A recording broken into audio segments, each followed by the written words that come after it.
Hello everyone, my name is Zazzle, the trainer professional, and welcome back to Homecoming Morenatsu Revisited.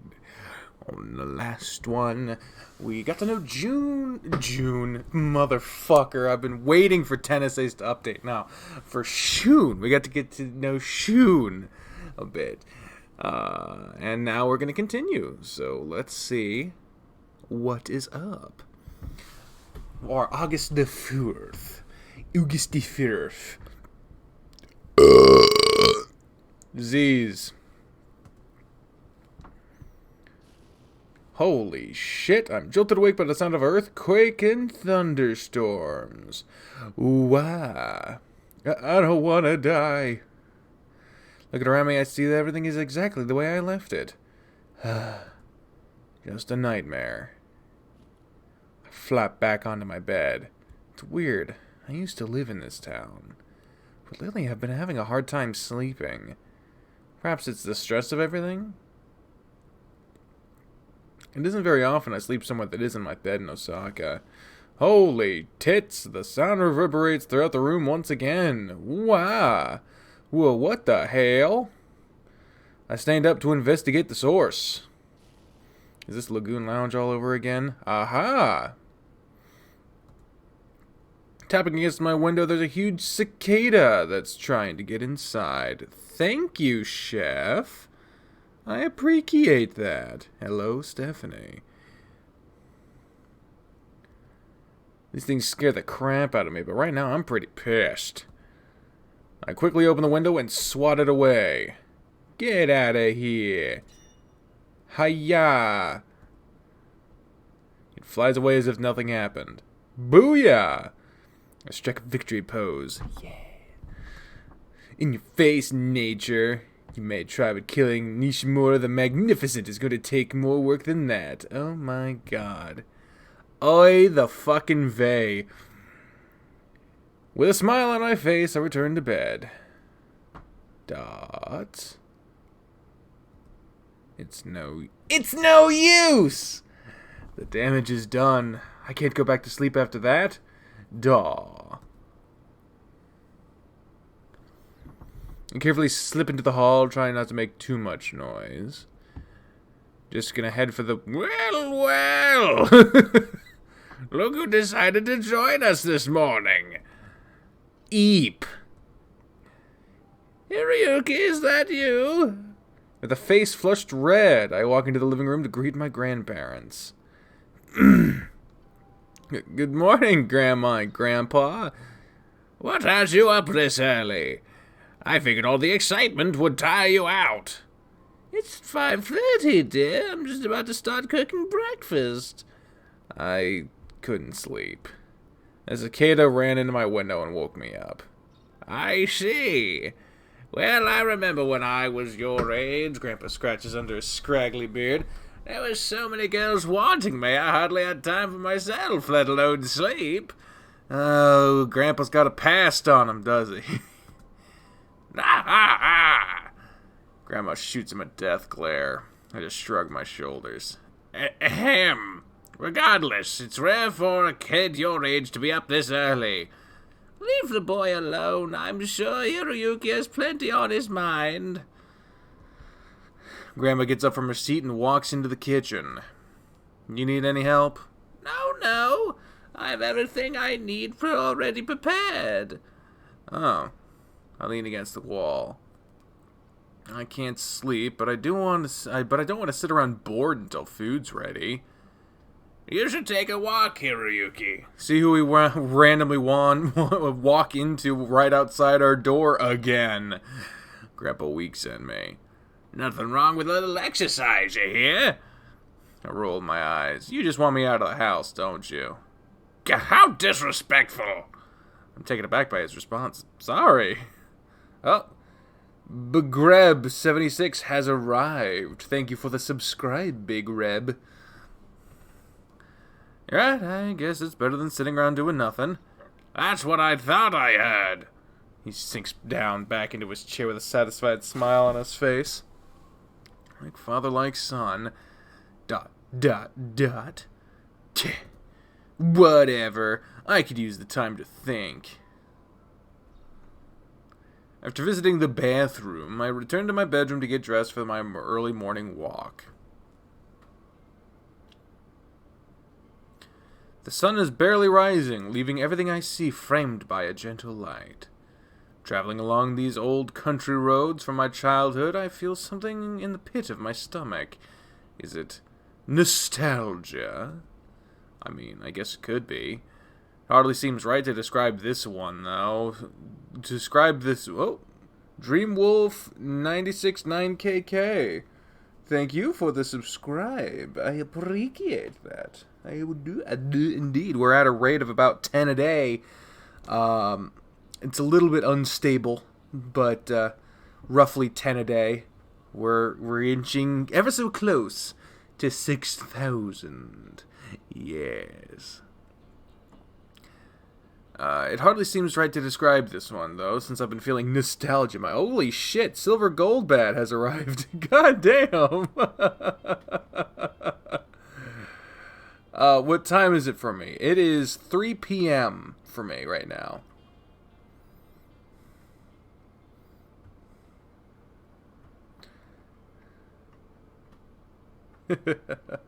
Hello. Now let me try reading this sentence once again. It hardly seems right to describe this one, though, since I've been feeling nostalgia my whole time here. No. Perhaps it's regret, seeing how everything's changed while I've been gone. How life seems to move on whether or not you're there to see it. Oh. I finally understand. Usually someone would say the realization hits them like a truck, but for me, it's just there. A low, mournful pang of despair that I've tried to ignore for so long. I thought I'd be able to get over it now that I'm back in Minnesota, but even now I can see that that was just a fairy tale. No. This feeling I have, I guess I'd call it loneliness.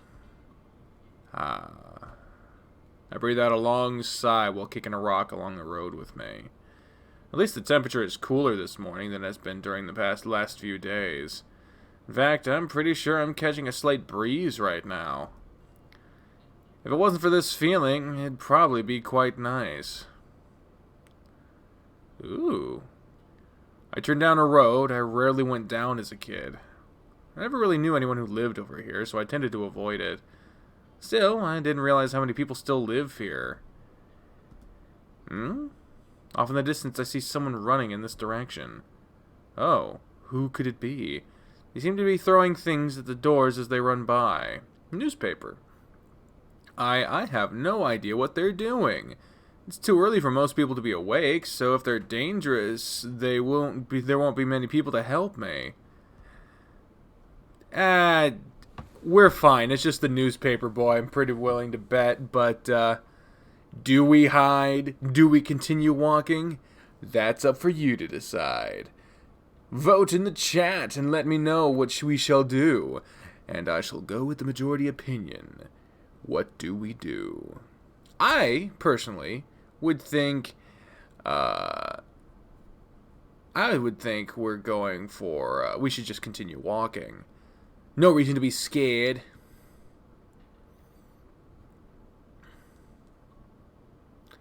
Now, what exactly does that mean, Giddy Cat? I'm going after Shunkun in order to compare and contrast the original route from the remade one. I don't have a thing for littlest people. Or just, like... is that what Camp Buddy is all about? Because there's no reason for me to play the game anymore, because it reached its peak popularity pretty much when Uki played it. So... well, everyone pretty much says continue walking, so we shall continue walking. Boom. I shake my head. What is a Shota? Sound so fucking stupid. What is a Shota?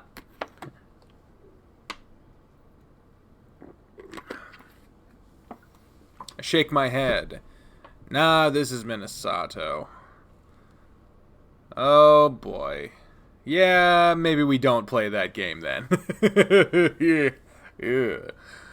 The most dangerous thing we have here is that river. I'll just keep walking casually. The running footsteps get louder. As the person approaches, I'm probably able to get a good look at them. Huh? Oh, the paper boy is Kyoji. Hiro, what are you doing out here? I look off to the side with a slight smile. Glad to see you're not a serial killer. Oh. Oh, you want me to play Five Nights at Freddy's, huh? You don't want to see me playing that game. Trust me, you don't want to see me playing that game. It'll be boring as fuck for 90% of it, and then it'll be sad for the rest. I guess I'm taking a walk. This early? I look back at him and try to be more genuine with my expression. I couldn't sleep. I see. He seems a bit nervous. Hello? Yes.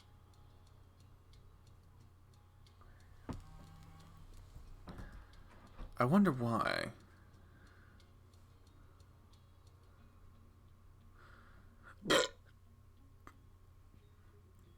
I'll go back to Blackgate someday. Go play Call of Duty. I've played one Call of Duty game one time. It was zombies, and it was pretty fun.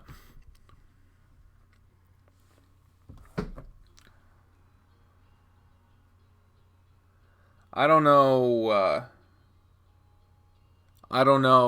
what game I'll play next, to be honest with you.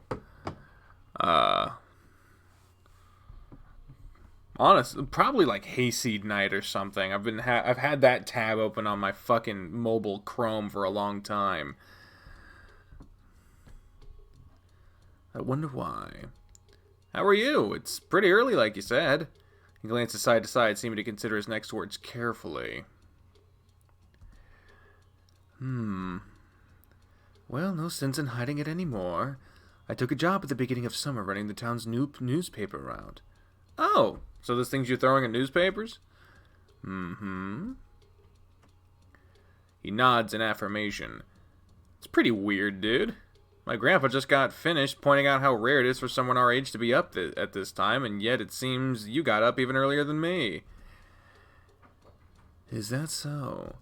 Yeah, you and I should be sleeping in. It's summer vacation, after all. He stares at me for a moment, then... I suppose that's true. You said you weren't able to sleep? Yeah. I can sympathize. I haven't slept well in years. Remember what I said about being a light sleeper yesterday? Oh, yeah. I wasn't kidding around. I see. This job helps keep me occupied. Plus, when I run, it keeps me in shape. Sounds like you have this whole insomnia thing figured out. He merely shrugs his shoulders in response. I'm back, guys. Sorry about that. Just had to figure some things out. And for the record, everyone in the chat, I perfectly fine with the idea of fanboy art. Totally fine with that. Even the person that was like, I'm just going to turn Decker into a girl, I have had many times in my life when I would say I would prefer to be a girl, so I'm fine with that. More than fine. More than fine. I identify probably more as a woman than I do as a man anyway, so have fun with that. Have fun with that soundbite. He merely shrugs his shoulders in response. Do you mind if I follow you? I could use something like this to occupy my morning, too. Are you sure you know what you're getting into, Hiroyuki? I usually run this route. Are you going to be able to keep up? He says that with a wink. Or at least what I believe is a wink. I can never tell with Kyoji's eyes. Is that a challenge? I put my fist out in front of me. Bring it on, Kyoji! This is perfect running temperature. Indeed. He's a big smile on his face. Can't help but smile back. And before I have a chance to react, he's already off running down the road. Hey, wait up! Aaron apparently is having some difficulty. I need to stop. I nearly collapsed on the ground after running with Kyoji. It's never good to come to a complete stop, hero. Monitor your breathing and walk slowly. How the hell do you athletes do this? It's all experience. You get used to it. Here, take my hand. Kyoji reaches out to me, probably expecting me to grab on. Control your ego, Hiroyuki. Huff. There you go, back on your feet. Thanks. If you want to spam art on my birthday, you got many months. My birthday is May 26th, motherfucker. That is a long ways away. I'm proud of you for sticking with me. I know it burns right now, but come tomorrow you're going to feel like a new man. If you say so. It's never a bad thing to exercise. It is at my fucking weight. I find it keeps me fresh and focused. Kyoji talking about exercise only brings my attention to how much I let myself go over the years. Come on, I have just one last paper to deliver. Thank you, Chernobyl. I follow behind Kyoji a bit more, taking his advice. I slowly breathe in and out, trying to stay in control. Don't overdo it or you'll hyperventilate. You will hyperventilate. Gah! Why does everything have to be so complicated? Kyoji laughs out loud while throwing a newspaper at a familiar door. Wait a sec. That's right. I saved the last newspaper for your grandparents. He stands there looking proud with his hands on his hips. Congratulations, hero. You made it through half my paper route and lived to tell the tale. If I wasn't so dead on my feet, I'd punch you in the shoulder. He clasps his hands together and smiles. Really, though. Thanks for keeping me company this morning. This is the first time I've ever had anyone join me on my run. His voice shows true sincerity. Don't mention it. With my breath finally in check, I rub behind my head in embarrassment. I should head back. I'm sure Mr. Aishi is waiting for my return. Mr. Aishi? He's my boss. If you'd like, I can introduce you to him sometime. I don't know why, but the name Aishi sounds very familiar to me. I'm sure that'd be fun. Can't imagine meeting someone like that would be particularly exciting, but who knows? Thanks again, hero. I'll see you soon. Bye, Kyoji. And off he fucks. He slowly walks up the road, heading towards town. There's something in the way he's walking. Something that makes him seem almost lonely. Aw. I'm home! Place the newspaper I picked up outside on the nearby table. I hear my grandmother call out from the kitchen. Just in time, dear. Breakfast is ready. A thick, warm aroma fills the house. Great, I'm starving. I finish up the last of my rice before working on the fish. You always made the best breakfast, Grandma. You always made the best breakfast, Grandma. Oh, that's why I married her. Once again, Grandma stares at Grandpa with venom in her eyes. And off he fucks. That made me ugly laugh.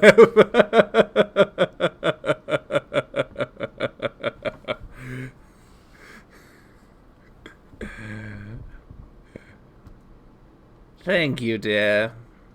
She carefully plucks a bit of rice with her chopsticks. How is your mother doing? Does she still use my recipes? Hey, careful, boy. You'll feed her ego too much. Ha, ha, ha. Yeah, she's doing fine. With Dad's job at the investment firm, she's able to take it easier than before. When I was a kid, it was pretty rare to see both of my parents at the same time. They had opposing schedules. Dad used to work at a small company in Kazanari before they got swallowed up by a bigger one in Osaka.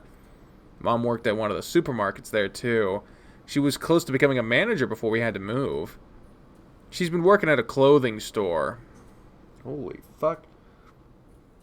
You want some fuck? I point at my shirt. That's where I got this bad boy. Let my tail gently swish around behind me. I've always loved this shirt. How about your father? Grandpa sits proudly with a grin. I'm sure my son's doing well, too. Yeah. He's trying his best, but work has been stressing him out lately. We haven't seen him much this year since they keep making him work longer hours. I'm so proud of him. He brings honor to the Nishimura name. Grandpa slowly sips from his cup of tea. Grandma, on the other hand, looks somewhat concerned. Is that it, dear? I nod. I love my father, but he hasn't been the same since we moved. I'm not going to tell his parents that, though. She continues to stare at me. Oh! Then something hits her out of nowhere. A flying fish! I almost forgot, silly me. Your friend Shun Kodori called earlier wanting to know if you were available. Really? That's weird for him to call this early. I told him you were on a walk and would call him back. Ah! The myriad of reasons why Shun would call crossed through my mind. It all settles on one thing. Video games. Holy monkey! Hello. Hi. Did you hear that something suddenly hits her, a flying fish moment? No. Oh, well, they said something suddenly hit her, and I was like, it's a flying fish! Hi. I just hit you in the fucking face with my headphones. Yeah, thanks. No problem.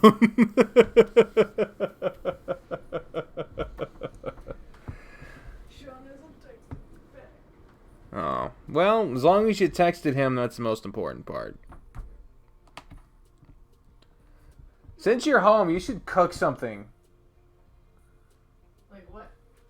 I want food. Dude, you know what I fucking found out today? And you all need to hear this shit too. You know what I fucking found out today? What? So, Court advised me that if I wanted to lose weight, I should stick to the serving sizes on food. Yeah. You know what the serving size is on a packet of ramen? 1. Half of one. What? Right? You're supposed to eat half a ramen packet at a time. Whose stomach is that big? Seriously. I'm in the Illuminati, by the way. Fun fact. Seriously. So I got all pumped. I was like, you know what? I'm going to stick to the serving sizes. I'm going to be a good boy. And then then I fucking go there. I go over to my ramen and I'm like, I wonder what it is. Because if it's 1, I can kind of deal with that. I've shortened it down to 2. I used to do 3 at a time. But now I went down to 2. And that was okay. I've been doing okay with that. Half of 1. I don't know if I can do that as a meal, man. No. Is that unreasonable? Just do 1 packet. 1 packet, that'll be fine? Full packet. Okay. Just like my cans of soup and stuff, some of them are like half a can of soup, and I'm like, I'm eating the entire can. It's 1 fucking can. Yeah. It's fucking crazy, right? And I'm still losing weight like mad. Yeah. So I'm going to continue to use my dietary technique of just lowering the portions. We fucked up yesterday. We went to McDonald's and we did not. I didn't fuck up. Motherfucker, I got nugs and a small fry. And a large soda. It's your large soda. You're the one that drank it. It was yours. Madre fucker. What is it? Chingu su madre? I don't know. I don't know. I thought wasn't there someone in the chat that was from Mexico? Did I say that right? I said it white. I said it like with no proper inflection at all. But did I say that right?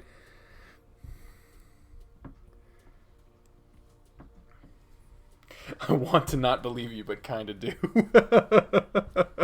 The Illuminati would not want me. I'd be in there ruining their fucking parties. They'd be trying to have some eyes wide shut thing, and I'd be like, "What the fuck?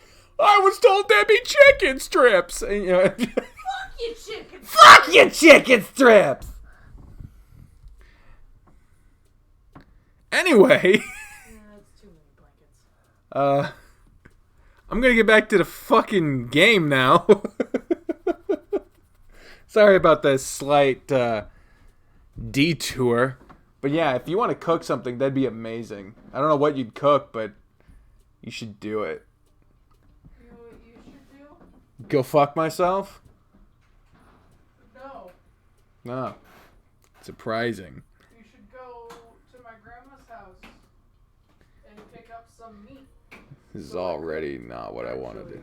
Cook something. I found my book list. Under what? My book list for school. Oh. Turns out there was just a button I could press that's just listed all my books. Son of a bitch. Right? I called the bookstore and they were like, "No, dude, you just gotta press a button." And I was like, "Well, I'm sorry for wasting your fucking time." So yeah, I got my books. There's only 2 of them.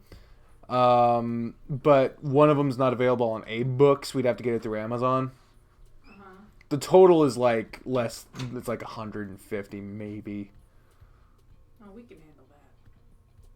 Yeah, but my shit starts next week. Yeah. And by the way, you didn't come out here hooping and hollering and screaming into joy. I imagine you did not get your refund yet. Not yet. I think it's getting delayed because of the government shutdown. Yeah. Did you at least get your check? No. It says that it credited me $200, but in my current balance, that's not what it says. So I don't know if maybe it's just weird on my mobile. Well, we'll fucking deal. We got until the 18th until they shut our fucking lights off, so yay. Yeah, the 2 books I need are Film Experience Intro and Game Production Handbook. Start a fundraiser. Yeah, fund my books. We're poor ass college kids. Yes, I'm sorry, guys. This last, 90 minutes has been nothing to do with the game. I'm sorry.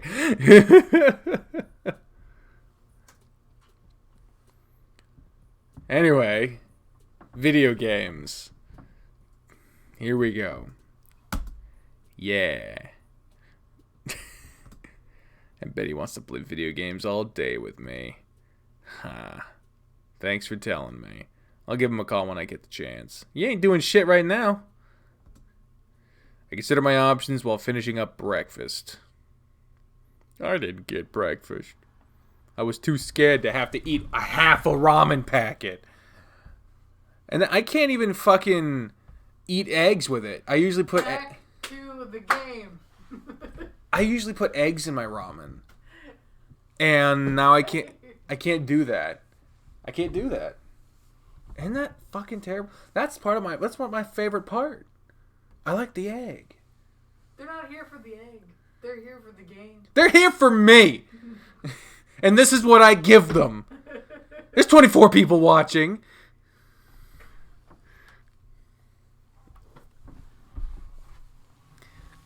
I lay down in my room staring at the ceiling. It feels so good to rest after that walk. I snap myself awake. Wake up, dummy! The day's just begun and I'm already falling asleep.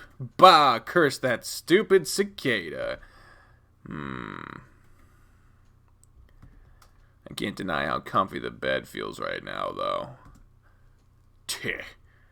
I haven't even called Shun yet, either.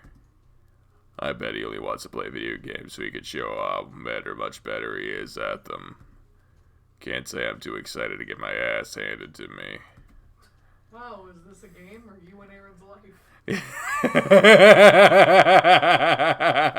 It's funny because I haven't beat my brother in a video game in 20 years.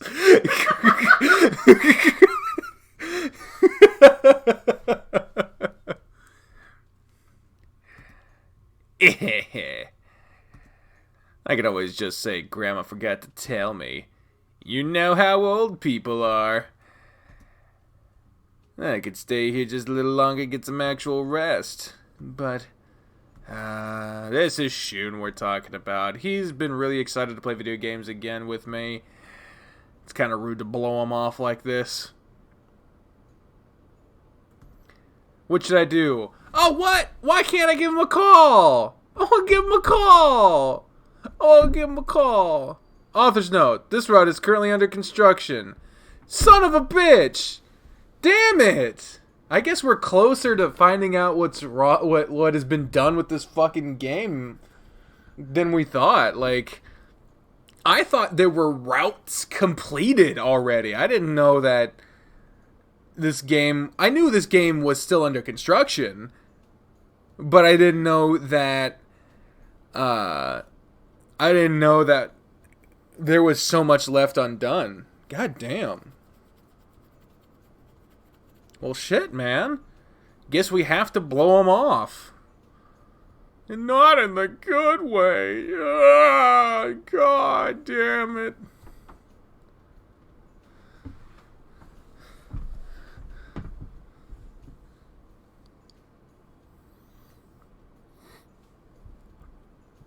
Frostclaw, you did this. You did this. Or more accurately, didn't do this, because if you did it, it would be here. I'm kidding. You're working very hard. I'm just giving you shit. I'm just giving you shit. Send him to jail. No, there's a lot of restructuring being done. Okay. Oh, and Zondragon just happens to show up when I'm bitching about the game not being done. Nah, this is what happens all the fucking time. I play all of these games. I haven't played a finished fucking game in so long. Holy shit. So, I guess we have to take a nap. Oh, boo-hoo. Nah. It can wait. Sleep is more important. We're a dick. Why is the music so quiet? What? I was like, well, I gotta go to my classes tomorrow. Better see what room I'm in. It's all the same exact room. Every class? Every class is in the same exact room. Nice! 312. Nice! All I gotta do is, like, bring my fucking laptop to school and just chill the fuck out. Nice. Hey, quick question for Zondragon Frostclaw right now. I'm curious. Am I gonna get penalized because I didn't fucking... I couldn't do what I... Couldn't call? Yeah, because I couldn't call him. Am I gonna be sent down a bad route because of this? Because honestly, there's a part of me that wants to, like... If stated in the download link, this version goes up to the end of August 6th. Oh, wow! Wow, huh? I guess I didn't. Well, of course I didn't see that. I didn't download it off the website. I got it early. Well, then we'll play it to August 6th. But am I going to get penalized because am I going to be on a bad route? Or a bad version. Obviously, it's not going to be the best one, because if we went with him, if we called him, then we'd get more points with him. Right? Nah, he's going to be perfectly fine with it. Alright, then fine. If that's the case, then to August 6th we go! Through August 4th and 5th, of which one of those we haven't even played, and the other one just started. I didn't get much sleep after I got back from work. Especially when it comes to stupid insects. Sorry, Shun. With my conscience clear, I allow myself to fully relax in my bed. I'll only be out a few minutes. August 6th pops up. We slept a day and a half. Holy shit. What the fuck?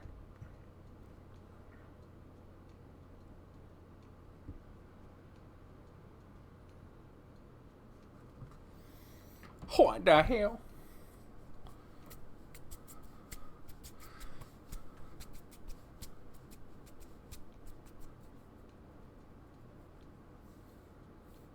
So I'm not going to get a perfect route. Well, I very rarely get perfect routes anyway. Yawn! I'll call him when I'm done. Z's! Z's! Hell yeah! Hell yeah! I awaken a short time later. I stretch out, feeling refreshed. That felt good. I slowly get up from my bed, then check my phone. Ooh! No way! It can't be noon already! I scramble out into the hall. Looking around, it seems the house is empty besides me. I can't believe I slept almost 6 hours. That's a new level of lazy, even for me.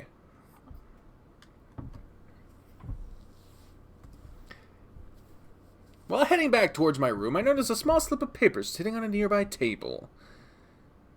In Kazanari, be back this afternoon, lunch is in the kitchen.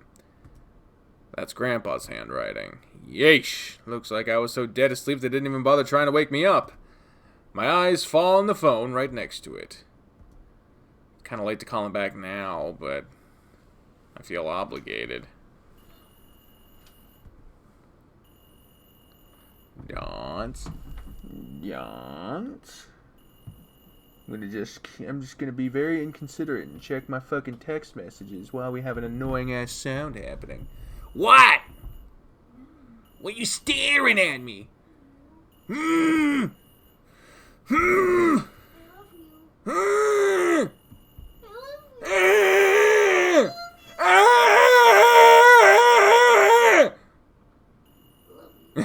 too.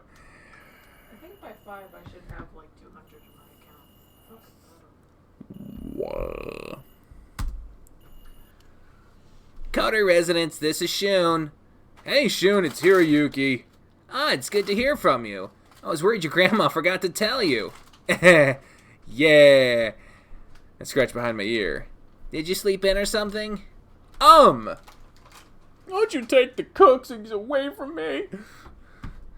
Yeah, totally. Oh boy, this is awkward.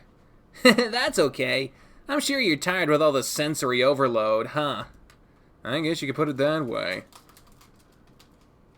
You bitch. I'm just watching the stream.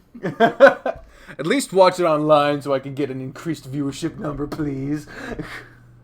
No.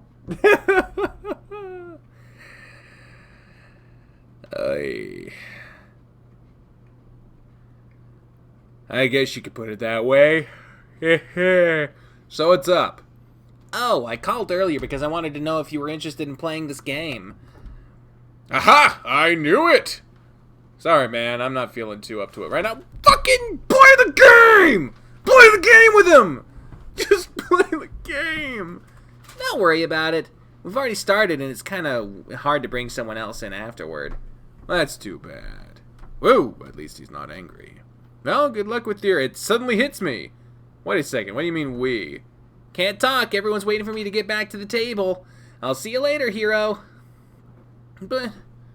just like that, he hangs up the phone.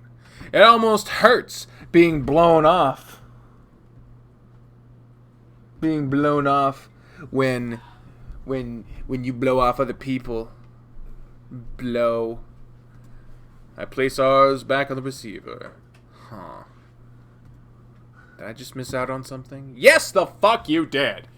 But I tried, and I can only do what is in the game, and I feel bad now! Ah! With my tail hanging down, I walk into the kitchen. True to their word, my grandparents left something for me to eat on the table.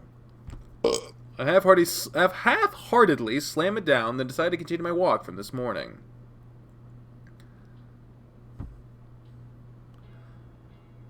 My feet carry me downtown. Luckily, it's not as hot as it's been for the past few days. Either that or I'm getting used to this crazy Minnesota weather. As I aimlessly wander down the street, my eyes dart around me. There's the occasional villager going about their business, but in general, it's as quiet as it's been since I arrived. It seems this sleepy town managed to get sleepier over the years. I breathe in the warm country air. With Shun's game off the table and Grandma not leaving me any chores to do, I'm left with practically nothing interesting to do for the day. Guess I can hang out at the park for a bit. That's usually pretty fun. Plus, there's always the chance I'll find somebody I know there. Or mind wanders to someone I haven't seen a whole lot of. Yet. It's strange Konosuke and I aren't running into each other. When we were kids, we were always hanging out. Reading manga, browsing websites, watching television. Man, the good old days feel like they were forever ago now. You know what I just fucking realized I should have done? What? I'm gonna go back real quick.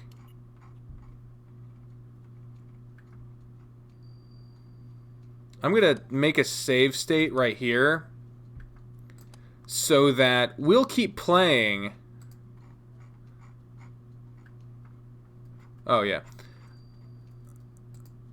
Oh, what the fuck?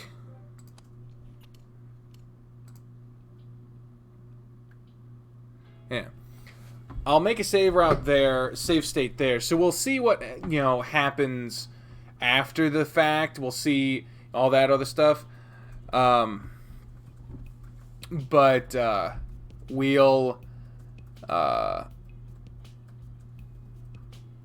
we'll check in on that one to see when that gets added into the game so that we can get the perfect route. We're going after Shun, so if there's something that helps us with him that we fucking should do, then I want to do it. I'm beating your system, man. Reading manga, browsing websites, watching television. Man, the good old days feel like they were forever ago now. I should pay him a visit for old time's sake. Should we go to the park or visit Konosuke?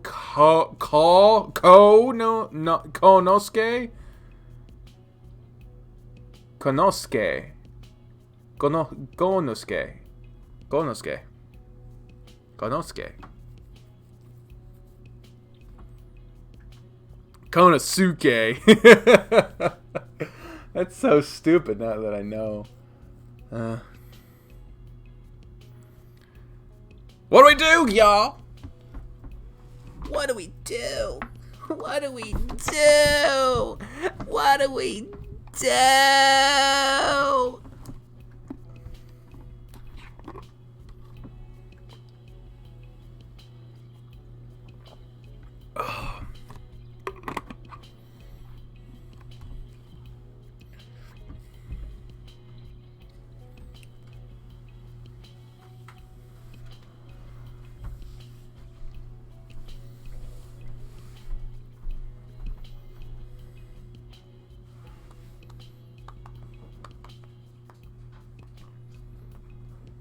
It's tied right now.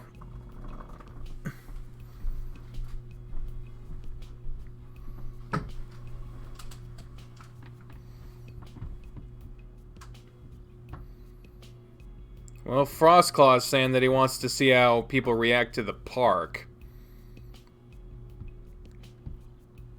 Well, I don't think oh, and even Zondragon says try the park.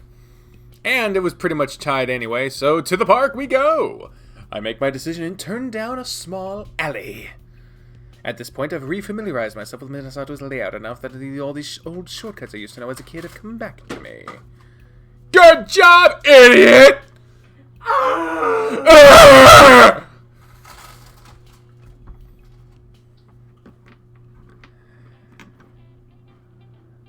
It really is a beautiful day today. There are enough clouds in the sky to block the worst of the sun's rays. On top of that, the breeze is cool enough to keep me from sweating, which is always nice.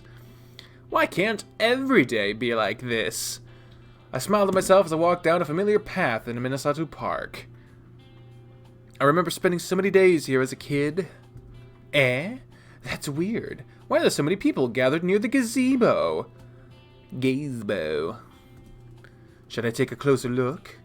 They might be doing something interesting. Heh. I make up my mind and start walking towards the group. Who the fuck? Mr. Akagane. I haven't seen him since I moved away. Is this in the new art style or the old art style? I honestly can't tell. I can't believe my old teacher is still around. Wait a second. What is Koya doing here? I take another look at the group that's gathered. Oh, it's a bunch of elementary school kids. Is Mr. Akagane having a yo Hiroyuki? Wah?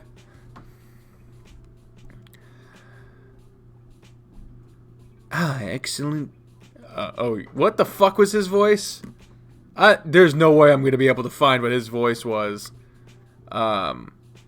Excellent timing.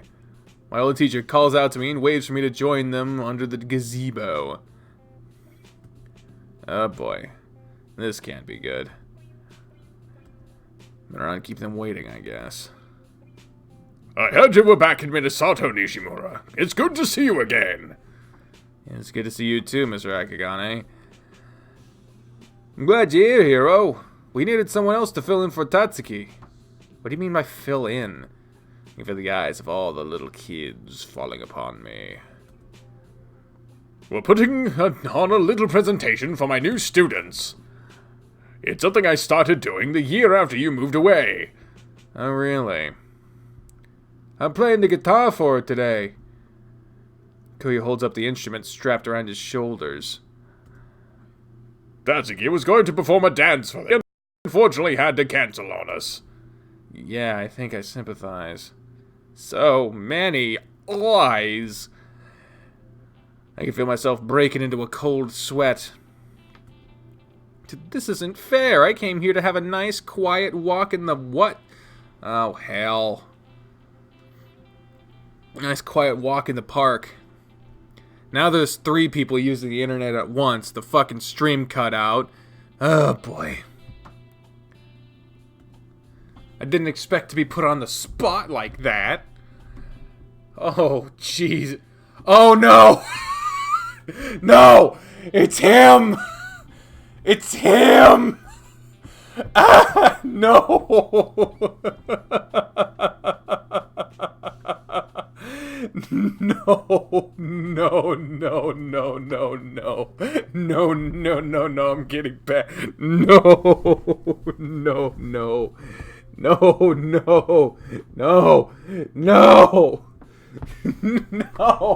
Damn it! We were supposed to be over this. We're supposed to be done with this. No!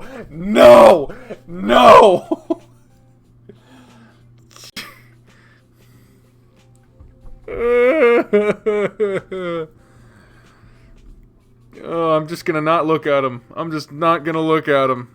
I'm not looking at him. I turn around to see a crowd of kids gathered, some of which I refuse to look at. Yep. There's definitely familiar faces in there. I see Konosuke's brother Haru, Kyoji's sister Chiyo, Ariyoki. Where? Did you catch all that? What? The instructions. Mr. Akagane just finished saying what he needs you to do.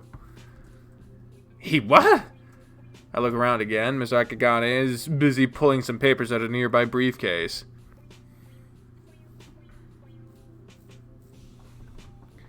You spaced out again, didn't you? Crap! Well, there's no backing out now, bro. You're just as committed to this as I am. But nuh-uh! I am not doing this alone. If you don't stick around, I'll have to get revenge on you later. There's Koya and his persuasiveness again. How can I say no to that? Fine. Can you tell me what I have to do again? Sure. Mr. Akagane is going to read a story to the kids while I play the background music. You need to dance something appropriate to what's being told in the story. How do I know what kind of dance I should do? There are 3 characters in the story, a crane, a rabbit, and a turtle. Each one has parts in the story where they shine. All you need to do is dance like the character when it's their turn. Okay. I don't know any dances for them, though. Guess you need to improvise. Damn it! This is going to be so embarrassing. Koya walks off to the side of the gazebo and prepares his guitar. Meanwhile, Mr. Akagane sets up a podium nearby and clears his throat. Ahem! Thank you for being here so bright and early, kids. It's noon. It's past noon. What are you talking about, bright and early? Unfortunately, our friend Tatsuki wasn't able to make it here today, but luckily we managed to find a replacement. Please welcome another one of my old students, Hiroyuki Nishimura. Be ready? Oh god, what am I fucking getting into? Hi. There's faint clapping noises coming from the crowd of kids. I'm more distracted by Koya snickering behind me. But my face is turning red, I just know it.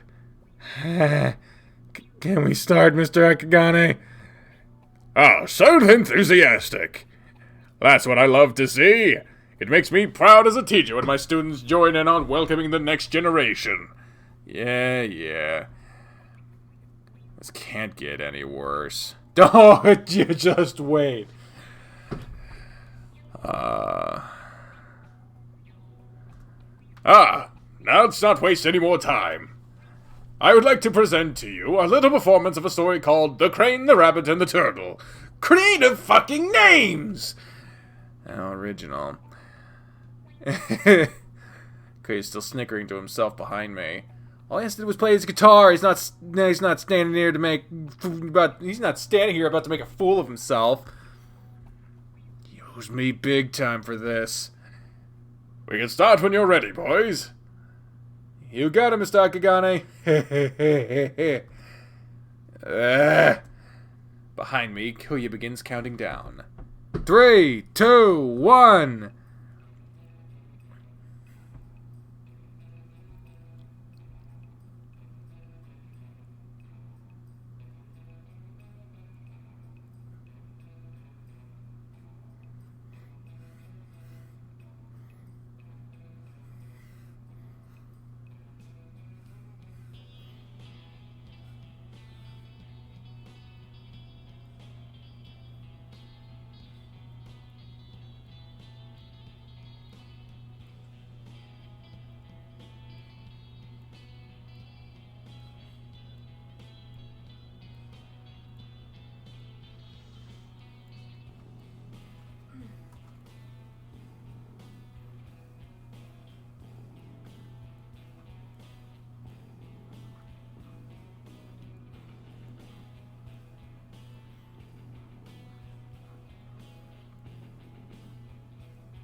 I got stuck there for a second. Holy shit. Once upon a time, there were 3 farmers. A crane, who liked to grow rice, a rabbit, who liked to grow carrots, and a turtle, who liked to grow tomatoes. I hope you're ready for this, hero.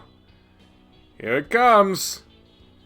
One day, the crane... Oh, Jesus, it's timed! Where's my mouse? Where the fuck was my mouse? Hey! Fuck you! You can't go back? You titmonger! My mouse wouldn't show up! You fucking... Fuck you! Fuck you! My mouse wouldn't show up! I couldn't fucking see! You crap basket! I don't think I did it right. He asked the other two if they'd like to work together. The turtle? There you go, you got this. An agreement was made between the three farmers. Unfortunately, one of them was only in it for himself. The turtle betrayed the other two. Ooh, nice moves. That's very interpretive. Maybe this isn't so bad after all. In spite of how I was feeling earlier, I start getting into the whole dancing thing. Wah! That's the spirit, Nishimura! Eventually, I started losing myself in the motions. Who knew dancing in front of a bunch of kids would be so liberating? Hero! Hoo-yeah! Hey, Konosuke's right here. Nice moves! Hiroyuki! Oh, he's taking pictures, you schmug, you smegma. I'm broken from my trance by the sound of a camera shutter. I can't wait to show this to the others. Wait a second! Konosuke! The chubby Tanuki sprints off in the other direction. I stop my dance and turn around. I tried to warn you. But... Keep dancing, bro. We're almost finished. I sigh in despair. Guess there's nothing I can do about it at the moment. After his apology, the three went back to being good friends. Not long after this, there was a crane! Keep it up! This is so embarrassing. I can't believe how into I got earlier. It took a lot of hard work, but through the power of friendship, the day was saved. The three learned that as long as you work together, nothing is impossible. The rabbit! Come on! I fucking did it! I clicked that shit! I clicked the thing! Fuck you! Oh, that's the hardest one to get right. Oh, really? That's the hardest one? I fucking did it! I deserve the credit for that!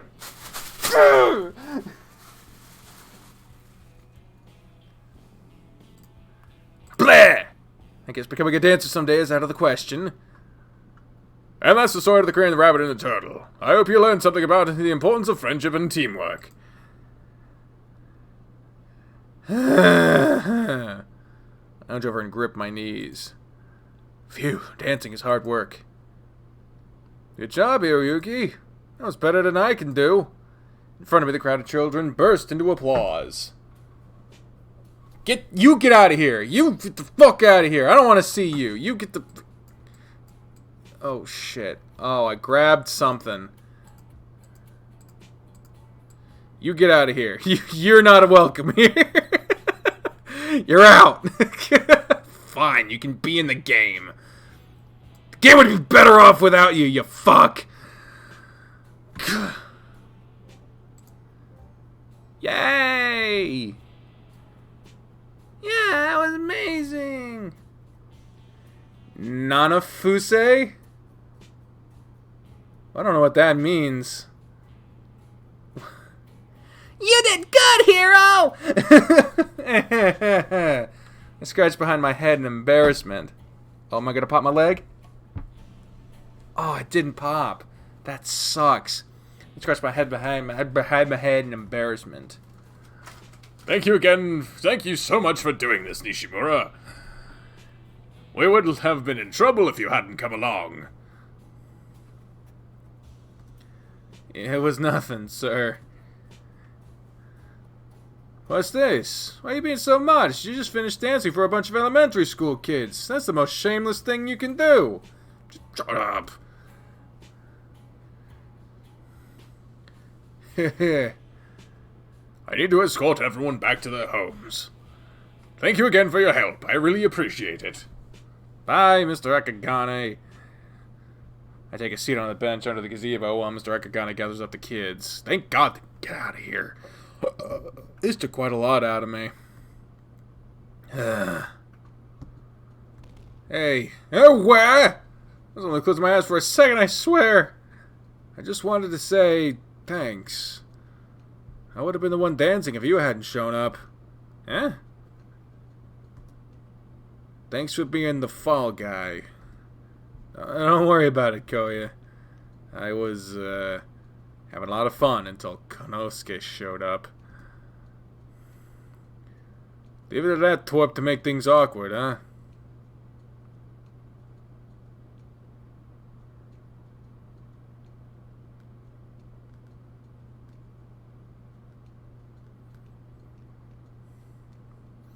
Nanafuse is supposed to be a ghost? Should have named the kid Child like they did in Revisited. What the fuck is up with that, developers? Both of you? What's the deal with that? Why is he named that? May still be a ghost, but only seeable to kids in Hero, and... What? I'm very confused. That Tanuki's gonna die. What? You know what? I'm gonna stop looking at the fucking chat. Yeah. I'll take care of that later. Are you seriously gonna ask that? Or start laughing. He never turns off the charm, does he? Looks like Mr. Akagane owes us both a favor now. Why did you go through with this in the first place? I'm hoping I can use this as leverage later to let my band use the school gym as a practice space. Oh? You don't have that set up already? Well, we have a few places, but nothing permanent. It's nice to have a backup plan in case any of those don't work out, you know? Makes sense. Anyway, I feel like I should treat you to something after that. You want me to buy you some ice cream at the candy store? Wow! There should be a nice breeze today, but it's still summer. I can feel the heat rising up from beneath my shirt.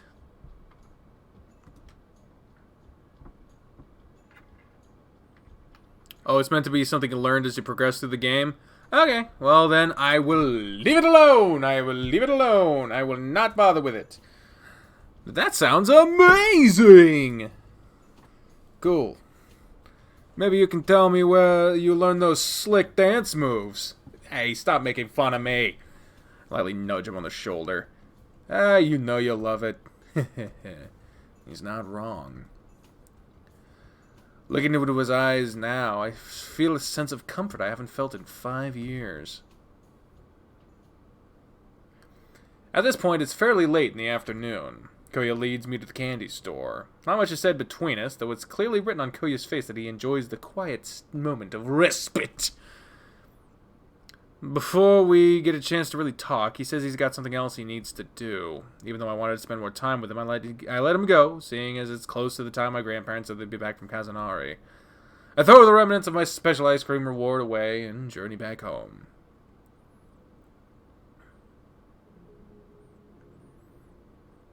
Smoke silently rises from the nose of my father's old pig figurine. I watch it from the corner of my eye as I flop down on my bed to rest. Man, this has been a long day. Nothing happens in the country after dinner. It's completely different from what I'm used to in Osaka. I've had to adjust a lot to living here again the past few days. When I'm home, I'm able to keep the windows shut because of air conditioning. When I found out the fan my grandparents set aside for me didn't work, all I could feel was despair. Despair turned into frustration when I figured out I couldn't leave the windows open either. Stupid cicadas. Guess that's what happens when you take something for granted. I look around my dad's room while fanning myself. This feeling of a full stomach is making me sleepy. My hand grips the television remote I left nearby. I feel my eyelids get heavier as they start to close. I should probably turn the television off, but... it still feels too early for that. Laying still for a moment, I decide what I'm going to do. Why is this a choice? Who gives a shit? Turn it off or leave it on? You guys decide. I don't give a fuck. I guess turn it off. Save power. Is that the big thing? I don't know.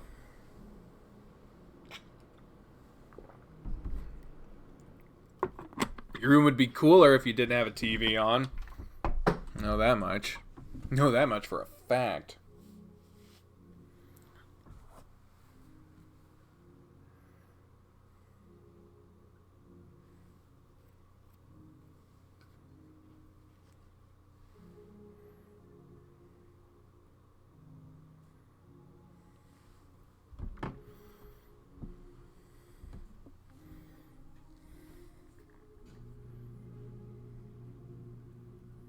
think very carefully about it. It's a meaningful choice.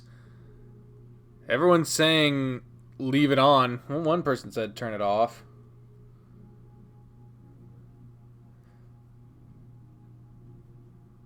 Why is it a meaningful choice? I'm confused. Why the fuck would this matter? Think very carefully about it. It's a meaningful choice.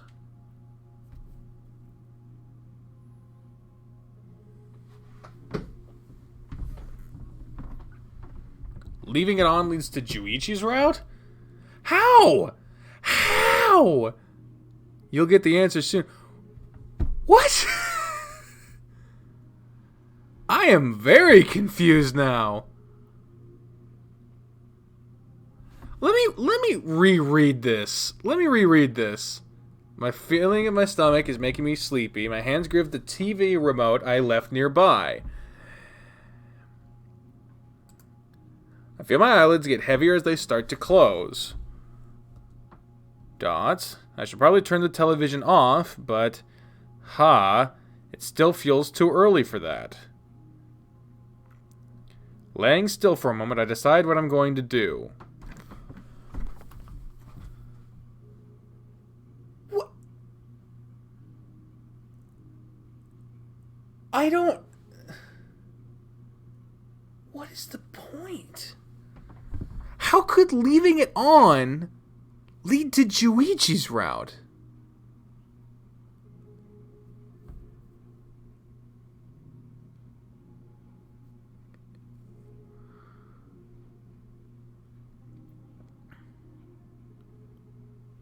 But I'm not on Juichi's route. I'm trying to go for the Shun route, but I...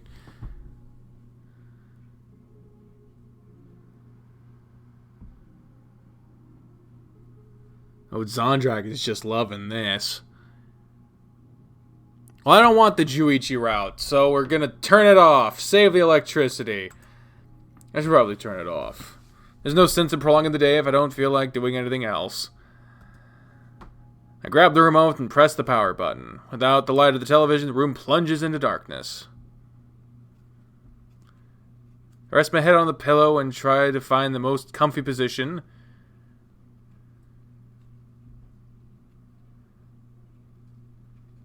It's more or less a choice of I want more content or I'm ready to move on to tomorrow.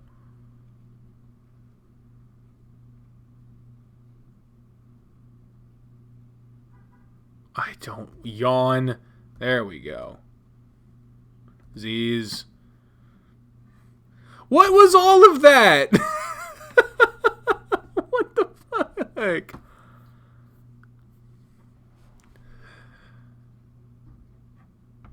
Alright, August the 5th. After breakfast, I help Grandma with washing the dishes. I can't help but hum to myself. For some reason, I'm in a really good mood today. Thank you for the miso soup, Grandma. It was delicious. You're welcome, dear. She has a huge, genuine smile on her face while she cleans. It must not be very often she has someone other than Grandpa complimenting her food. Huh? To my surprise, she starts humming along with me. It's the theme song to an old television show I watched when I was a kid. I'm surprised she knows it, too. Hoshitabi, Grandma. Oh, I didn't think you would remember that show.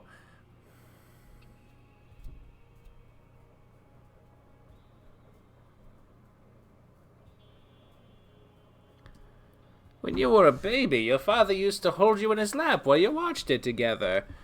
You were such an adorable child. Grandma. No, now look at you. You're almost all grown up. Funny how time flies. Why, you're gonna make me cry.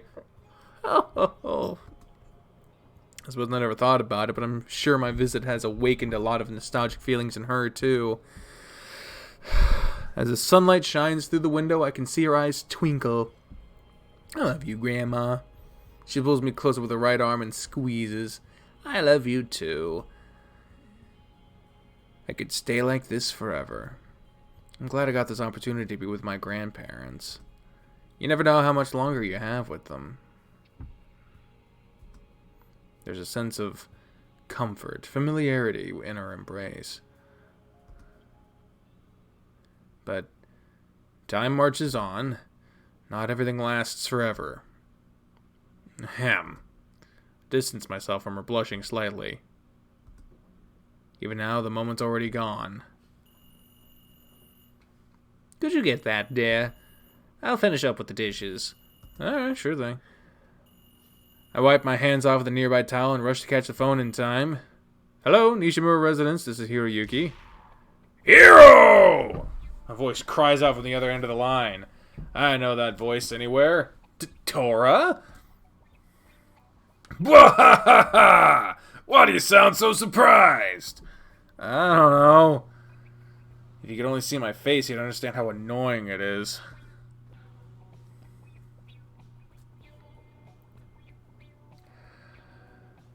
Normal people don't exactly yell someone's name into the phone.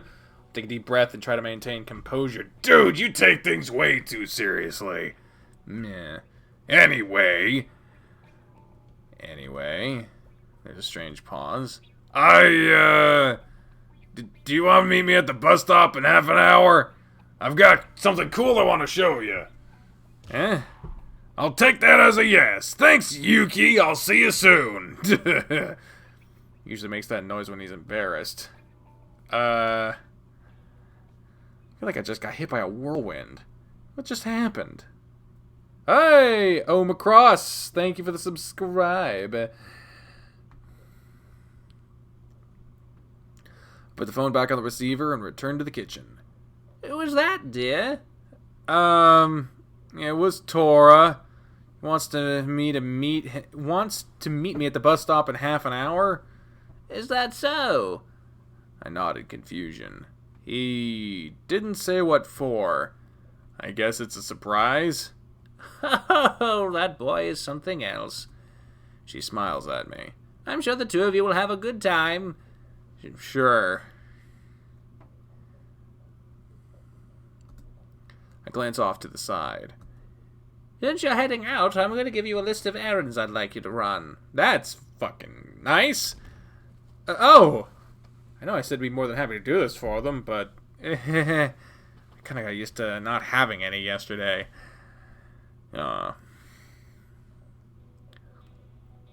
There's that bus stop. My brow dripping with ew, I finally arrive at the bus stop. Of course the heat came back, why wouldn't it? Wiping the sweat away, I collapse onto the bench and give a heavy sigh. I don't know what Torihiko wants, but I can't deny his excitement is contagious. I wonder what it's gonna be.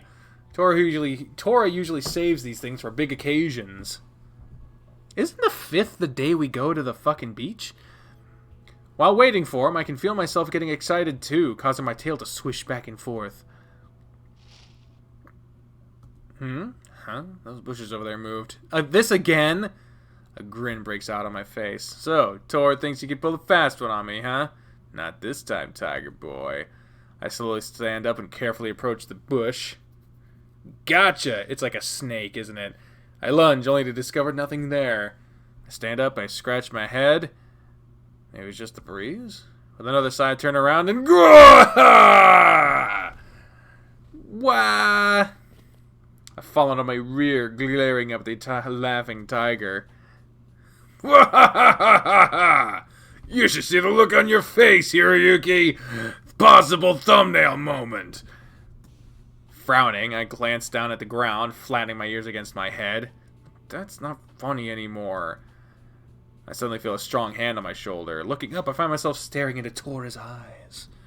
A small smile shows on my face. Hey, I'm sorry, Yuki. I guess I went overboard. My cheeks flare up at the nickname he just called me. His smile widens as he extends a hand down to me, offering to help lift me up. I stare at him for a few moments. I can stand on my own or take Tora's hand. The fact that this is a choice makes me think that he's gonna pull a hat on me, and I'll fucking fall down again. Because he's a jokester. But if he's sincere and we're like, fuck you, I can stand on my own, then he might feel bad. So, what you think, y'all? Check to check, y'all.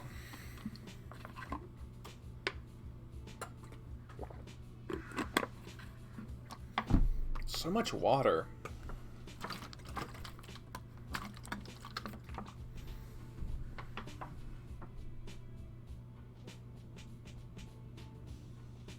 This is your favorite choice, huh?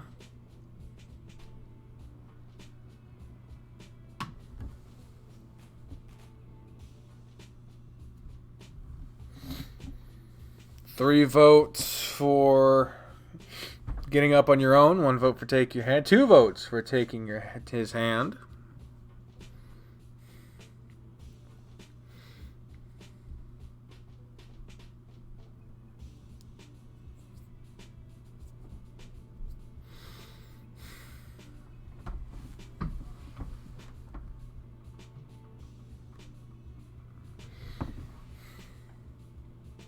The first option is better, trust me. Well, the majority is saying we'll go with I can stand on my own, so I guess we'll go with that one. Gently brushing his hand away, I push myself up to my feet and give a triumphant nod. It's okay, I'm fine, Tora. He lowers his hand and nods, glancing to the side. Good! He tries to hide his face, but I can see the redness appear on his cheeks. That's weird. Why is he blushing? I've always admired your strength. I blink as he mumbles something. Unfortunately, he's too low for me to hear. Before I can say anything in response, he turns back and stares at me. There's a slight grin on his face, though I can tell it's forced. Anyway, I wanted to show you something today. I wait for Tor to explain what he wants to show me. He seems to stall, which only makes me impatient. I begin to get even more annoyed at his hesitation, especially when I'm blasted by more of Minnesotto's hot summer breeze. You know what, Tora? I might just give it a pass today. What? But why? I heard that an annoyed sigh while he stares at me, a pleading look on his face. Well, for starters, you called me out here and then scared the living daylights out of me. Ugh.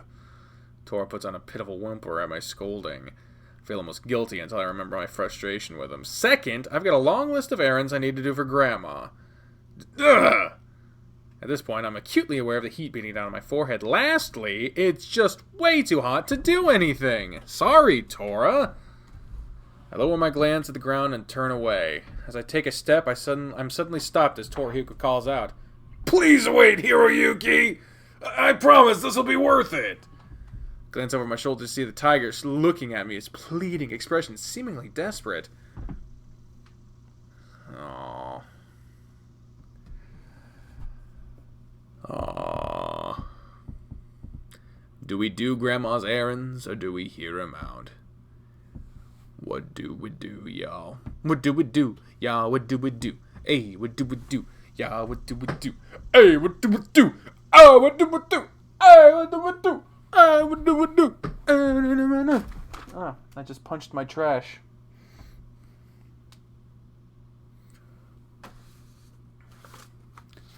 You want paper? I got paper. I got paper. So much paper.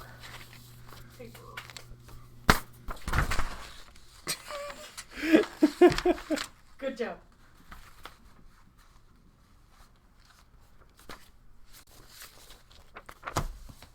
Two votes for hearing him out, one vote for ignoring him.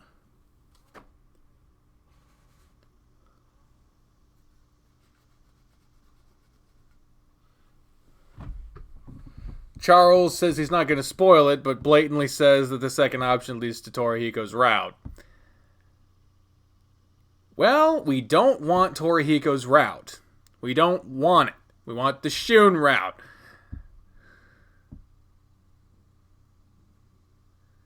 Hearing him out leads to penis. Well, it's basically tied in the votes, and if we don't want Torihiko's route, we want Shun's route. So we'll go do Grandma's errands. Feels bad, though. Oh, I feel bad, because he's all like, please wait, and we're like, no, I gotta go do stuff for my grandma. Oh, this feels bad. But just sweat rolls down my face. This only serves to make my mind up. Slowly I shake my head. Sorry, Tor, I'm just not in the mood for this today. He hangs his head, looking even more pitiful than before. It actually hurts a hell of a lot to see him like this, but I have other things I need to do. I can't just sit around waiting for him to decide he's ready to talk. Dude. Turn my gaze forward and give a sigh. I raise my right hand, waving a goodbye. I guess I blew this one, huh? As I leave him behind, I hear what sounds like sniffles. Oh, that same guilty feeling returns, but I dismiss it. Oh.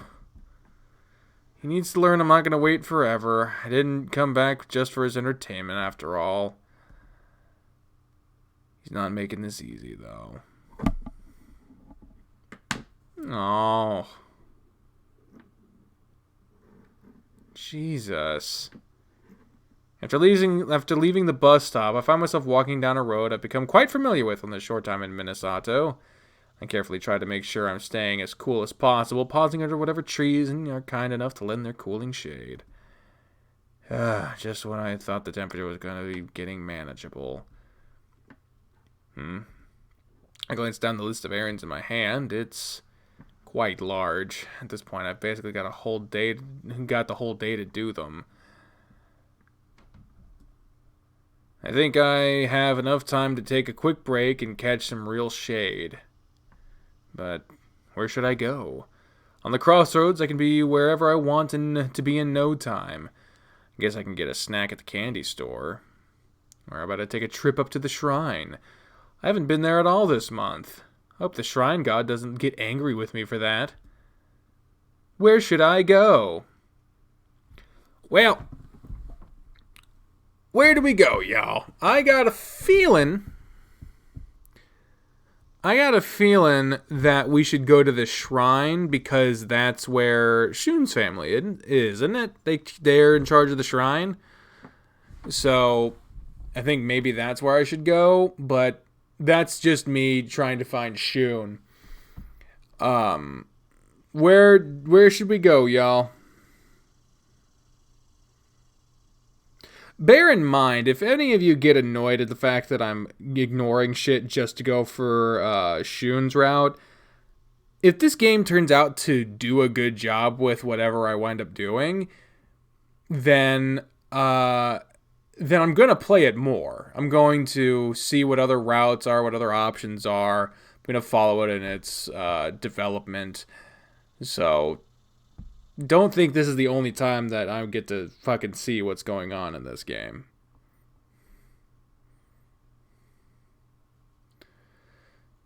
Wow, everyone's saying the shrine. Shrine, because you need some Jesus. Alright, shrine it is. I decide to leap the stone barrier and cut across the meadow. It's hotter, sure, but it means I'll reach the shade at the other end faster. You feel like the shrine leads to Kyoji? You think the right choice is the candy store? Well, shit! Traveling along a side road, I find myself at the stairs leading up to the shrine. I smile inwardly as I remember the good times I used to have here. Hey, hero, wait for me! The memory of that little wolf running after me as we chased each other near the shrine goes through my head.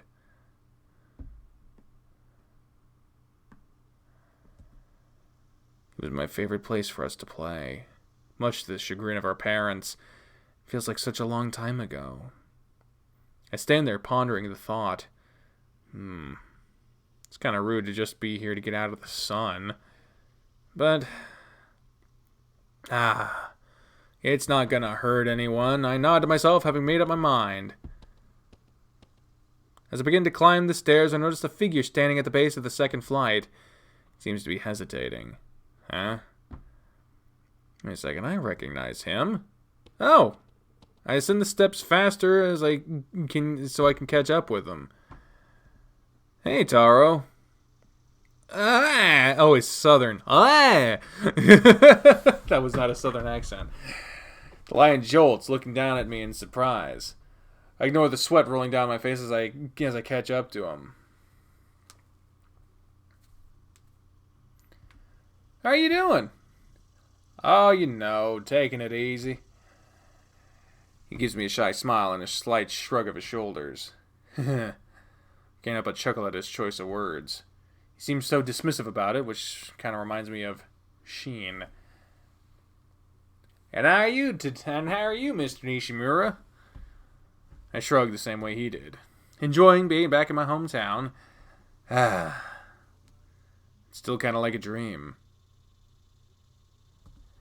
Everything's exactly the way I remember it. The sights, the smells, the sounds, they're all the same. I look back at him only to notice his expression to become more cautious. From the corner of my eyes, I could see him shielding his pocket with his paw. Hey, I'm about to ask him what he's hiding, but I realized my manners and stopped myself. Instead, I scratched my head awkwardly and glanced at the side. The silence is uncomfortable. Looks like this topic went nowhere, so I decided to change the subject. I used to come up here all the time with my dad. Why would you say that? Seems to pique his interest. You know, it's kind of cool to be talking about my father with him, especially given the circumstances. But I had to think of something to talk about. He wanted me to have faith in something. Said it was good for your soul. I rubbed the side of my ear. I didn't really embrace the idea. Taro smiles a little and gives me a slight understanding nod. Of course, I tried my best to take it seriously, especially since Shun's family runs the shrine. Gesturing towards the stairs, I begin to walk up the next flight. The lion follows behind me, his guarded expression seeming to have faded away. Mr. Nishimura, about the shrine. Could you tell me a little more about it? I don't really know much. I stop, waiting as Taro hurriedly catches up. Can't say as I know much myself, but I remember the legend properly. It says that the shrine god is a distant coterie ancestor who oversees the prosperity of the village. I scratch under my chin as I try to remember more of the shrine's legend. He looks after the happiness of everyone by granting them a plentiful life that continues into adulthood. There's more to the legend, but I'm afraid I can't remember it. Sorry. I sigh, feeling a little dejected. Why didn't I pay more attention? I really could have impressed him with my knowledge. That's alright. I didn't know any of that stuff, so thanks.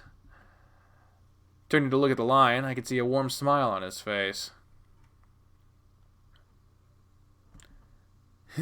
No problem. I smile back in return.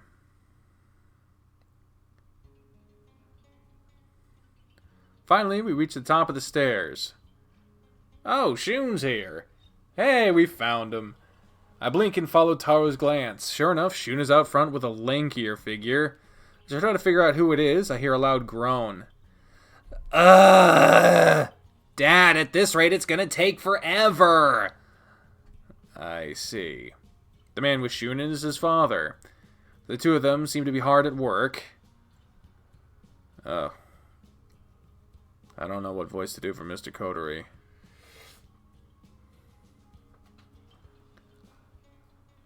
I really wish you wouldn't complain, son. This is an important task after all, and we still have the courtyard to clean. Surrounding them is a bucket of water, a couple of mops, some brooms, and various other things. As Taro and I slowly enter the field of vision, Shun's eyes meet with mine. Hiroyuki, Sataro!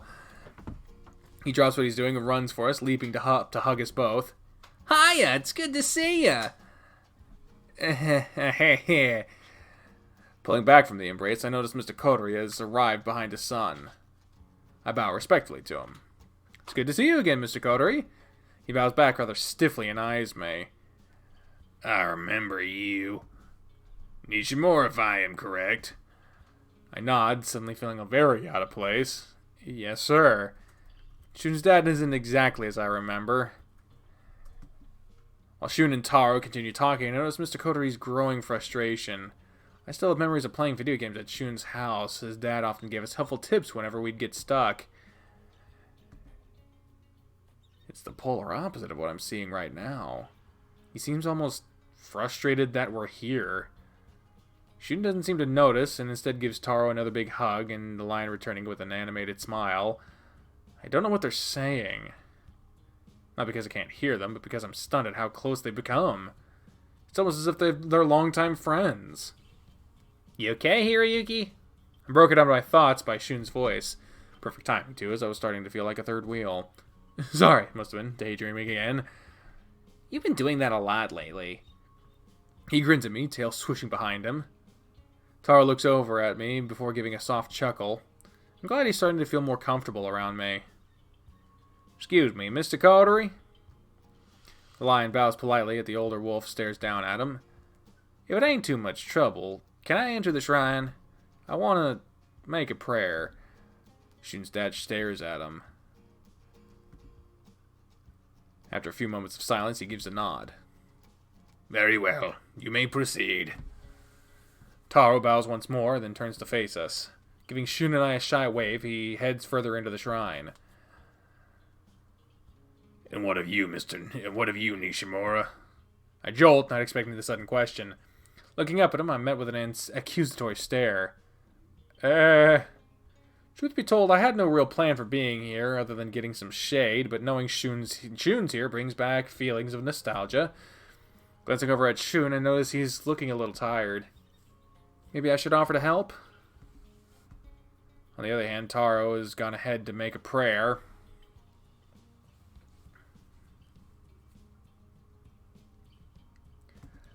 I could join him instead, if it means escaping Mr. Kotori's glare.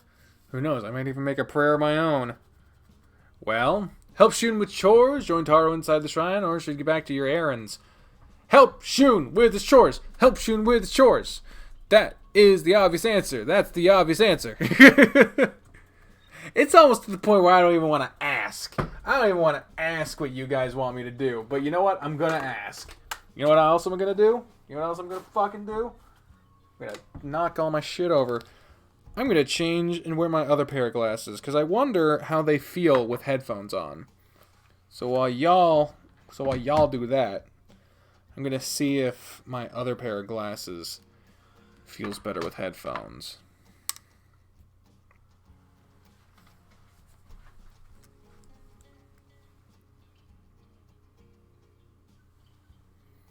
It's weird having glasses on, but you can see my eyes, isn't it?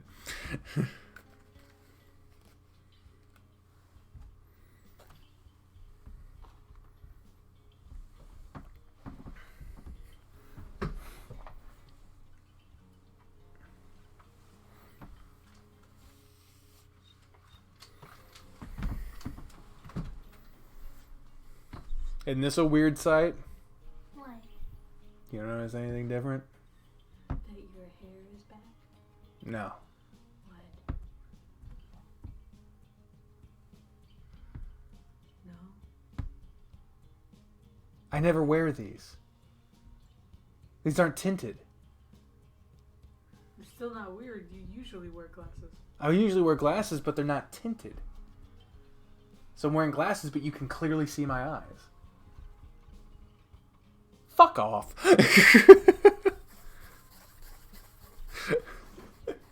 Isn't it weird seeing me like this? No, you always wear fucking sunshades. But these ones are yellow. They're different, Yeah. you fuck. Fuck off. Put the clothes hanger on.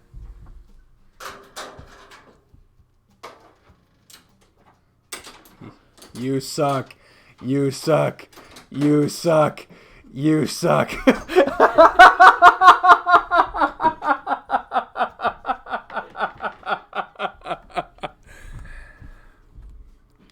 Alright, while y'all go fucking nuts, I'm gonna help Shun with his chores. While I stumble on words to say, Shun goes back to cleaning duty. His heart obviously isn't in it, since as soon as he grabs the mop, he trips over the bucket of water. Eat! Hey, Shun! Call out to the younger wolf, who turns to look at me. Swishing my tail, I give him a wide smile. Would you like some help? It looks like you need it. His eyes light up.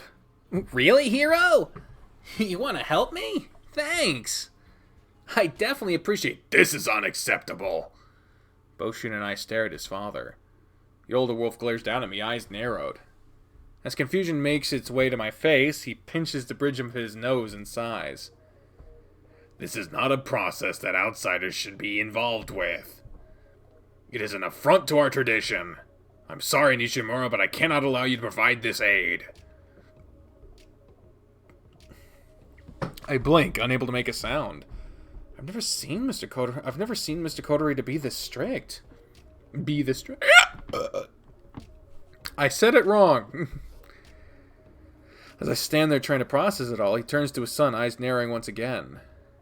And you, Shun, you should know better. You have a great many responsibilities to our clan, and you must honor this by fulfilling them appropriately. A look of sheer fury appears on Shun's face, the small wolf balling his paws into fists. Oh, I know all about my responsibilities. It's all you ever talk about. Ancient traditions this, Kotori honor that. It's never anything else. Hey. Suddenly both their eyes are on me. Why now, of all times? I've had these nervous hiccups under control for a year. What's going on? My eyes flatten back at my ears flatten back at my head. Shrink back and lower my gaze to the ground. Sorry, I didn't mean to offend the shrine god with my offer. I feel a warm breeze blow past my cheek. Holding my breath long enough, I manage to get the hiccups under control. It's fine, hero. His glance becomes sympathetic. He approaches me, placing a paw on my shoulder. As it so happens, the courtyard also needs to be cleaned. Come with me. It shouldn't be a bother with the shrine god. Releasing my shoulder, he walks over to a broom and picks it up. I see his dad shake his head and grumble something to himself, but I'm unable to make out what he says. Come on, hero. Bring the rake, please.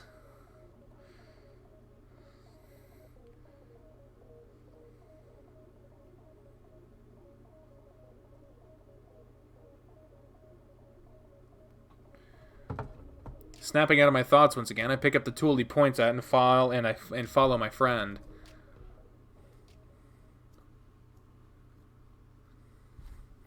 Will you fucking stop texting me? Swear to Jesus. We arrive at the courtyard in silence. I notice Shun's furrowed brow and annoyed expression. The silence is suddenly broken by his sigh, the wolf turning to face me. I'm sorry you had to see that. You don't have to apologize, Shun. I'm just surprised. Your dad used to be so different. As I start to rake some leaves, I hear a snort coming from my friend. That's putting it mildly. Shun begins sweeping the ground, though his motions are rather stiff. I can tell something is bugging him, and honestly, I really want to know. But at the same time, I notice you seem to have a lot more responsibilities now. Has it always been such a big deal? The words leave my mouth before I have a chance to catch them. I continue raking, ashamed of myself for bringing up that topic again. It actually wasn't too bad before. He stops sweeping and lowers his gaze to the floor. For a while, I was able to live my life the way I always did. But last year, everything changed. Suddenly, everything became about my importance to the Kotori legacy.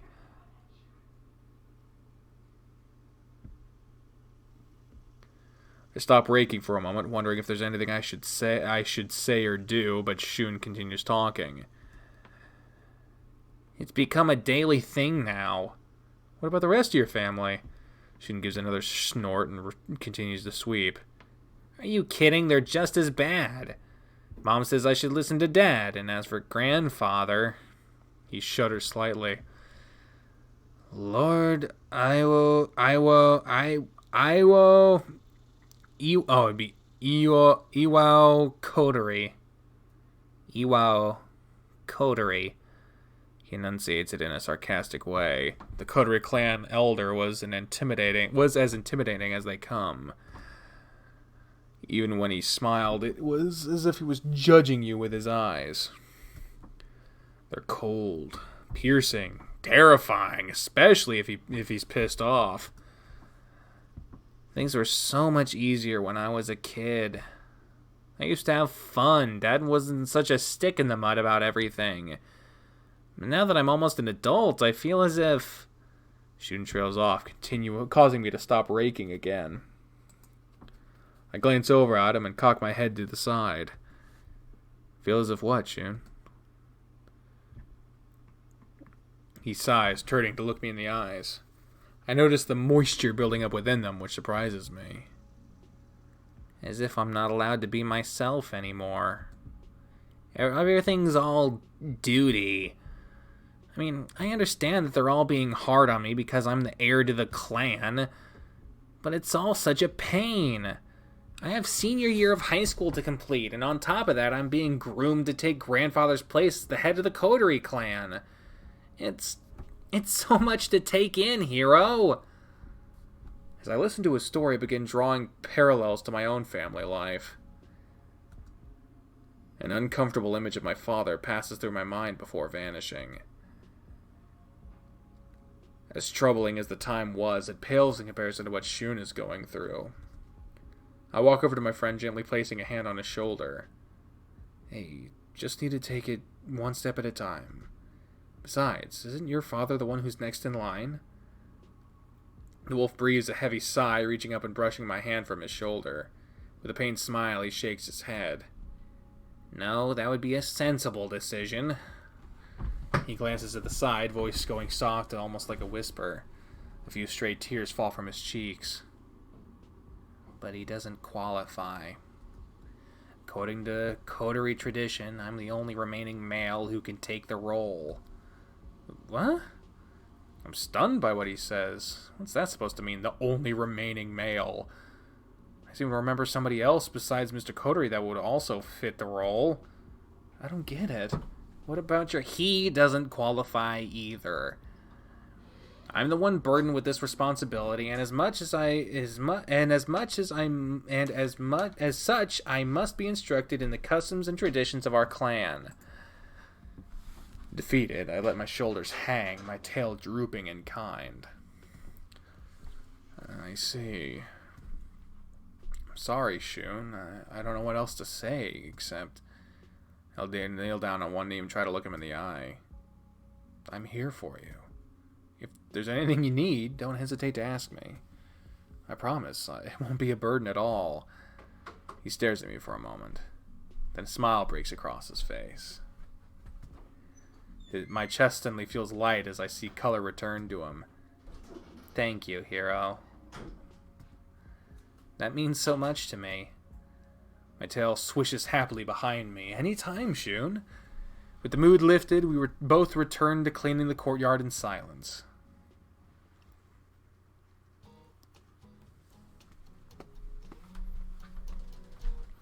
I grin triumphantly as I remove the last of the leaves from the courtyard. Nearby, Shun finishes his sweeping and looks around proudly. I'd say that about does it. As far as Coterie cleaning standards go, this is sufficient. He does his best to sound like his father, though judging by his tone, he was clearly mocking him. Be careful, hero. I'll have you know that I'm a powerful wolf. Unable to stop myself, I laugh harder. Shun joins in, his tail wagging happily. Laughing stops when you hear footsteps approach. Both of us glance in the direction of the sound. Shun, you out here? Taro comes into view, giving his own smile as he sees us. Ah, I'm glad I found you. The lion turns to face me, scratching his head shyly. Mr. Nishimura, is it okay if I talk to Shun for a moment? Sure thing, Taro. Actually, now that I think about it, reaching into my pocket to pull out my cell phone and glance at the screen. The clock reads... I put my phone away and cringe. I need to get going. Grandma gave me a big list of errands today, and it's getting kinda late. Sorry for leaving so early.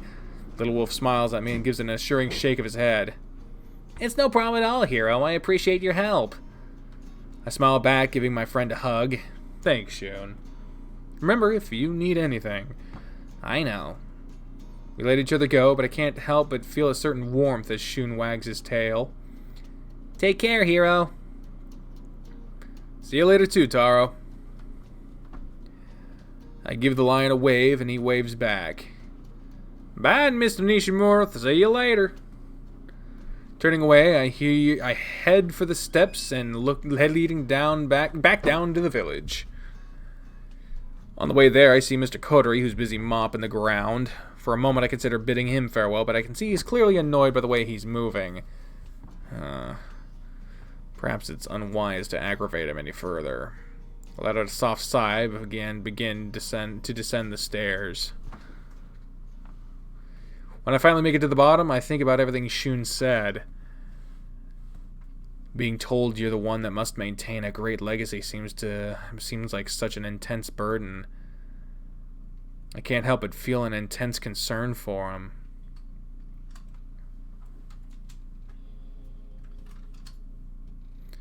Let's see. I can find eggs, and I look down at the errands list. I've been shopping for hours now. I figured I'd be done with it in a flash, but for some reason all the things I need are spread across the whole town. To top it all off, I don't know where half these places are. Around the corner into an alleyway. The directions suggest the place I'm looking for should be near the end of this road. I thought I knew downtown Minnesota pretty well, but Grandma's list is leading me to depths I never thought existed. Come on, hero. The directions say the butcher is in the same district as the corner market. This isn't rocket science. This isn't rocket surgery or brain science. Doesn't help that the temperature is crazy today. I suppose I should try calling one of my friends for help, but it's not like many of them have cell phones. Plus, if I told someone I got lost on a grocery run, the group would never let me live it down. If my estimations are correct, the road I'm looking for... Oh! I unexpectedly bump into someone's snout first. Oh, my nose. I gingerly rub it, tears blurring my vision. Are you okay? Yeah, I'm sorry for jumping out at you. No, it's my fault. Yeah, we finally see this motherfucker again. My apologies. Hiroyuki? I recognize that voice. Once the pain subsides, I rub my eyes to get a clear view of who's speaking. Shin? Oh, you don't know how happy I am to see you! Without warning, I lunge forward and embrace my friend. Hero! I realize that what I'm doing and release and rubbing the back behind my head in embarrassment. Sorry. You're sure acting weird. Is everything alright? I stop for a moment to consider my next move. I could tell Sheen my predicament, but is he the kind to hold it against me? ... Nah, probably not. If you're gonna stand there catatonic, I've got better things to do with my time. I was just thinking. My face turns red at what I'm about to confess.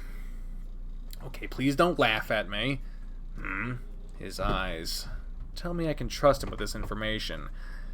I'm kinda lost. Grandma's sending you on errands, huh? Let me guess. You're looking for the butcher, right? How did you know that? Hoo-foo. Let's just say I've had my share of challenges shopping here, too. Need some help? Aw. Gonna hang out with Sheen.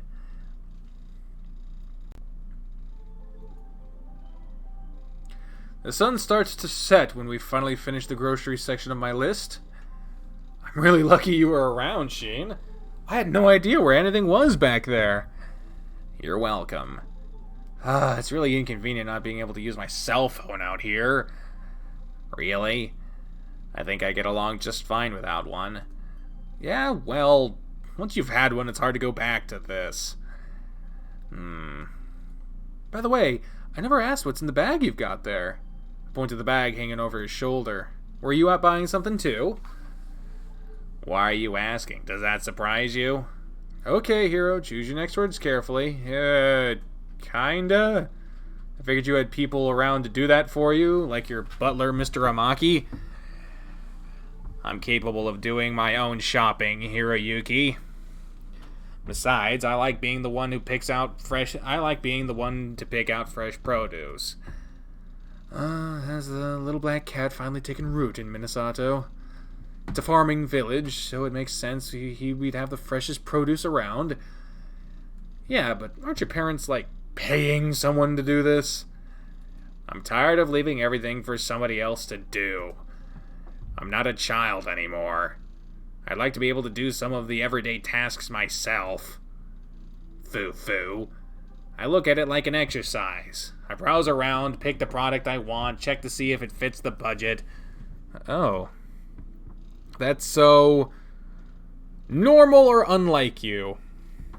Which do we pick? Y'all know Sheen better than I do. I didn't even know he was a rich motherfucker, but I guess seeing as how he bears a striking resemblance in clothing to Keisuke from Tennis Ace, I wonder.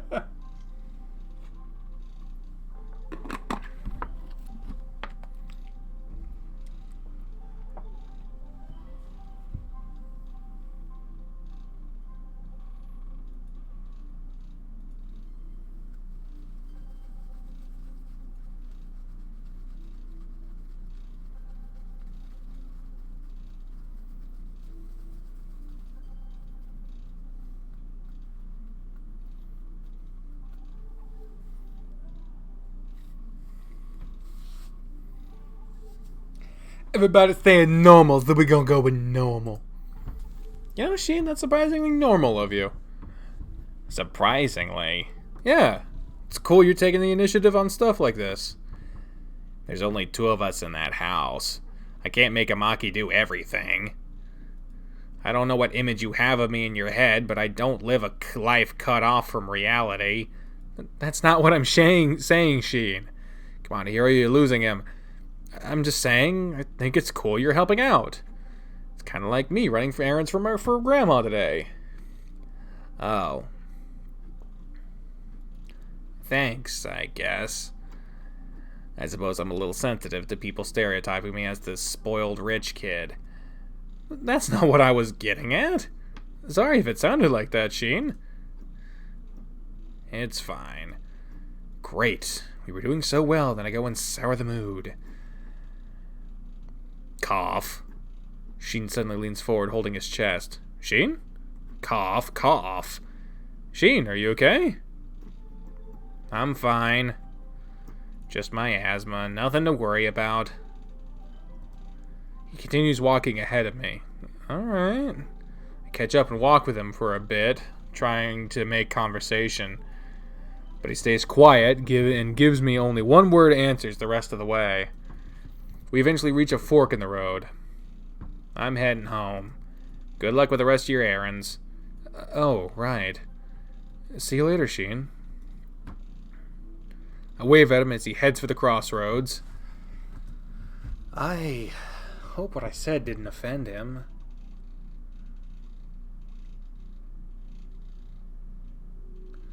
As much as I would have preferred hanging out with my friends, I end up spending most of the day completing Grandma's errands. I mean, it's only fair that I help them out, since they're letting me stay for so long. I wouldn't want to be a freeloader. Still, I only have so much time left in my summer break. Seems kind of a waste to spend so much of it on things like this. As I walk along the side of the road, I notice an old pickup truck slow down next to me. It's Tatsuki, isn't it? Yo! What are you up to here with Yuki? I guessed it. I look over my shoulder to see Tatsuki leaning out of the window of his car, waving at me. Hey, Tatsuki. What are you doing here? Don't you have work still? He slowly approaches and parks close enough for us to talk without yelling. Yep, just finished right now.